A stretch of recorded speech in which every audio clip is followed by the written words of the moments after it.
Hi everyone, welcome along to this video. It's Colin here from Equinox Yoga Scotland, and the video this time round is going to look at a posture that, it was certainly the posture that used to frighten me most, and a funny feeling it's like that for an awful lot of people. It's one of these postures that I think everyone would really like to be good at, but unfortunately in my experience a lot of people really fail with this one, just because of the way they approach it. But the way I'm going to show you to work into this today, when I was shown this, it really opened my eyes to different ways of working with your body, to cooperate with it and to allow it to move safely. So the posture we're going to look at today is the wonderful movement Pascimotanasana, sitting forward bend. Now I know for a lot of people, as soon as they hear these words, you know, the shutters go down and they've got visions of themselves holding their legs and shaking violently as they try to pull their bodies down onto their legs. And I've been there. I've been that puller, if you like. But I was working with this. I was in a practice one night many years ago, with a wonderful lady in East Kilbride in Scotland. Her name was Margaret Harris, and during the practice that night Margaret said, we're going to have a shot at sitting forward bend, and of course there's me sitting thinking, oh no, not this. So we're working on it, we're over there, and I'm sitting with my legs out and my hands are on my legs, and I'm trying to breathe and bring my, let my body come over onto my legs, and I was in the famous kind of half shut knife position, sitting there, and Margaret comes toddling down the room, and she kind of hunkered down beside me, and she said to me, what are you trying to do?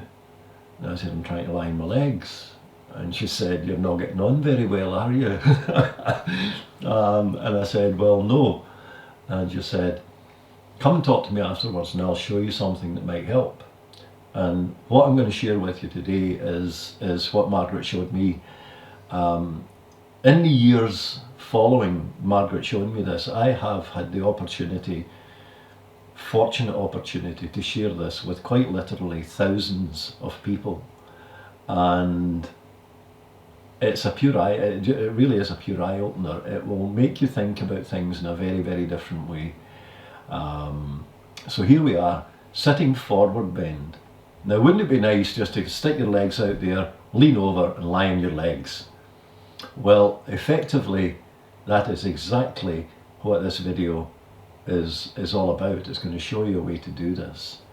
I think sometimes when we get involved with postures, I think sometimes our brains tend to have very fixed, defined thought patterns and ways of approaching things, and sometimes it just takes someone or something to just plant a different seed in there, and it makes you see things very differently. And this was very definitely the case with this posture. So let me show you this way of working into sitting forward bend, and I'd love your feedback on this, just to let me know what you make of it, because I think this is just pure sense. It's physiologically, it makes a lot of sense working with it this way. See what you make of it. Okay, here we go. So I'm just going to sit down onto the ground, and I'm going to come into stick posture. Sitting, legs extended, upright spine, settled comfortably. Now, traditionally, what would happen in this movement is you would take a breath in, extend up through the spine, and as you breathe out, you would begin to tilt forward over your legs. Now, the night that I was working with it with Margaret, I was sitting around about here somewhere, and I had my hands on my legs, and I'm breathing out and I'm trying to just let my body relax over onto my legs. It just wasn't going anywhere. So this is what Margaret showed me, and I'm going to turn just very slightly side on. I'm not going to go all the way around to the side, but if I go a wee bit this way, it might give you a better idea of what actually happened. So The idea of the movement is to extend the upper body over towards the legs, and it opens up the back of the body. Very, very deep back stretch, this one. So let's assume that you've sat down and you're settled there, and you begin to tilt over and you get to around about here somewhere, for example, and you suddenly feel your lower hamstring attachment starting to tighten up a little bit. You feel it a wee bit across the back of your waist, coming up through the spinal muscles, into your shoulders. Things just begin to tighten up a little bit. So what I would suggest you do is you come over into a position which is comfortable for you, and then stop. This is where it gets interesting, because when Margaret showed me this at the end of the practice that night, what she said to me was, stop where you are now. At the moment, what you're trying to do is you're trying to take your upper body to your legs. But remember, it can also work the other way around. You can also bring your legs to your body, and that makes such a difference. So if I'm sitting in this position, what I'm going to do is this, in order here, let me emphasize, the order that this is done in is important. It's not just done randomly. You move the right leg before the left leg. So the right hand comes under the right knee. You don't sit back upright. You leave your body in the position it's in. And what I'm going to do is I'm going to bend this knee, and I'm going to draw my leg in until my thigh touches my abdomen. So I'm going to do that and settle there. And then I'm going to do it with the left. So bending, drawing it in, stopping there.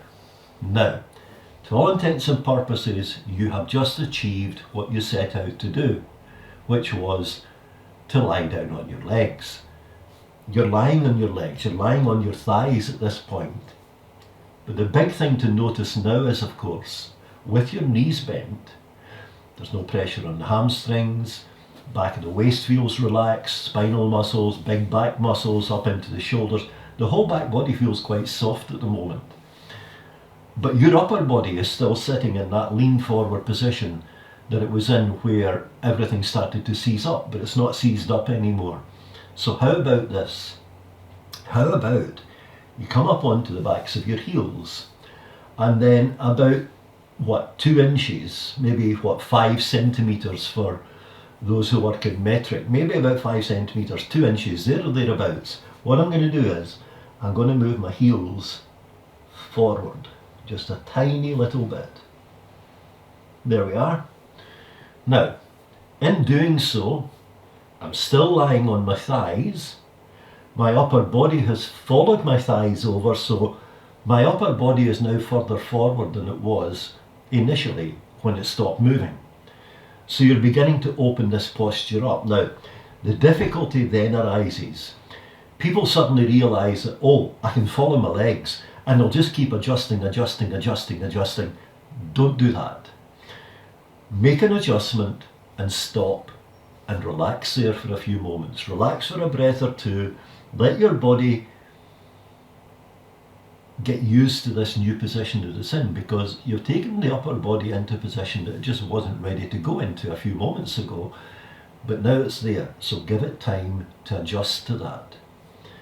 So it's maybe a few breaths, and then maybe your body says, we could go a little bit further. So how about then, again, using an out breath and no big extravagant adjustments. Again, about 5 centimeters, maybe 2 inches, you just let your heels slide forward a little bit further.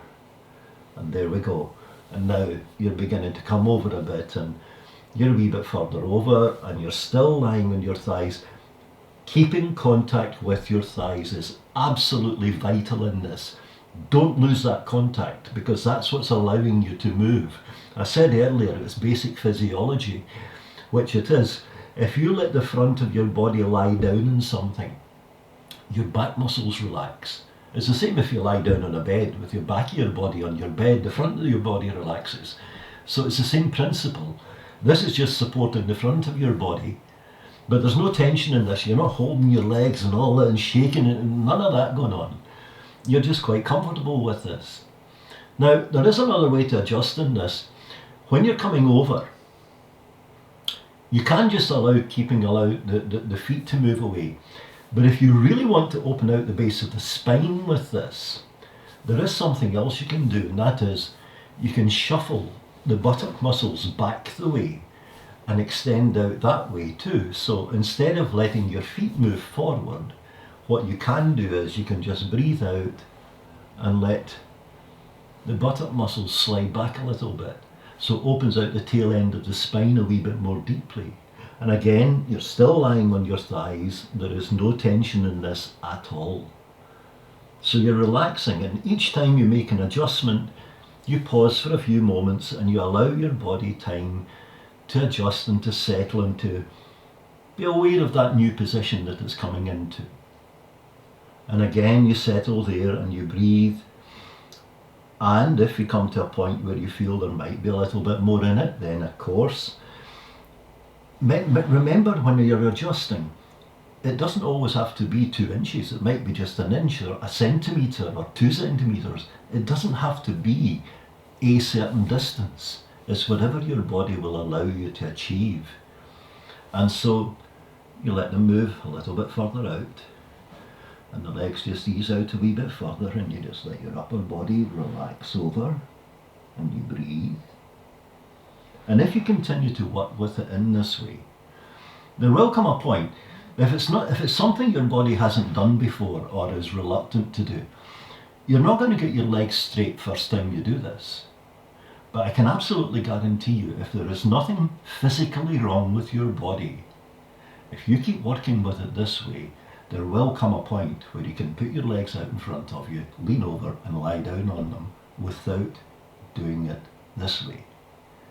It will take time, because you need to give your body time to adjust and to open out and to bring length and space into the right areas, the joint capsules, the ligaments, the tendons, the muscles and so on. You need to give your body time to assimilate that and to make the necessary adjustments. But if there is nothing physically wrong with your body, then I can absolutely guarantee you continue to work with it this way, you will come to the point where you can just lie over and lie down on your legs. It's a wonderful, wonderful way to work. You can just keep it soft, keep it very relaxed, and just let it move out, settle, breathe. Keep it nice and soft. Don't tighten up. Watch your breath. Don't let the breath shorten up into the chest. Keep the breath deep. Focus. When you're over in a position like this and the front of the body is closing up, it's easy to kind of feel the pressure in the abdomen and it's shortening the breath. Focus on the breath in the back of the waist. Remember, your lungs are nearer the back of the body than they are the front. And so be aware of the movement in the back of your body when you're coming over into this. And again, just adjusting and settling. Let your body take you out to wherever it will happily take you. Don't force it, don't feel that you're pulling. Use the breath, use the softness of the out breath to allow your body just to settle into this posture. And when you're coming back out of it, don't just take a huge breath in and uncurl and sit all the way back up. Come up carefully, because when you're over there, there's an awful lot going on in your body. So don't rush it coming back out. You've taken time going in, take just as much time on the way back out again. And remember also, when you're over there, and you're aware of this deep, deep opening in the back of the body, remember, if there is a part of your body that is opening up very, very deeply, there is another part of your body that is closing up just as deeply. And in this case, this of course is the front of the body. You're squeezing this whole middle body area, and so there's an awful lot going on in there. Patanjali, when he wrote the Yoga Sutras, Patanjali said about Pascimotanasana, this most excellent of postures stimulates the gastric fires, trims excess flesh from the loins and removes all the diseases of man. Stimulating the gastric fires by squeezing the abdominal muscles and organs. And that's why I said earlier it's important the order when you move your legs into your body. You always squeeze the right side of the abdomen before the left, so you keep your digestive system working the right way round. This also applies, incidentally, if you're ever rubbing your tummy, if you've got a sore tummy, don't rub anti-clockwise. Come up on the right side of the abdomen, come up on the right side of the navel rather, go over the top of the navel, down on the left side and under, so there's a circle all the way around the navel, but it's up on the right, over the top, down on the left and under, and that keeps the whole digestive system working the right way round. And so anytime you restrict the front of your body in a posture, always move it to the right first. So in this movement where you're bending your knees, you always bring the right leg in, squeeze the ascending colon, and then the left to squeeze the descending colon. So there you have a very simple but very, very effective way of working into what can often be a major blocking posture for an awful lot of people. And it's all thanks to a wonderful, wonderful lady called Margaret Harris, who I am deeply grateful and thankful that I met in my yoga life, because I learned an awful lot from her. It's been a pleasure sharing this one with you. If you enjoy it and you feel that it's working for you, then leave us a comment. Let's hear what you're making of it. Make comments anyway. It's always interesting to hear what people make of these videos. And look forward to our next one together. Who knows what that one will be, but I'm sure it will be something interesting. Thanks for watching. Do subscribe, do give us a wee like, and share this around if you feel it's working for you. And it's been a pleasure sharing it with you all. Thank you very much.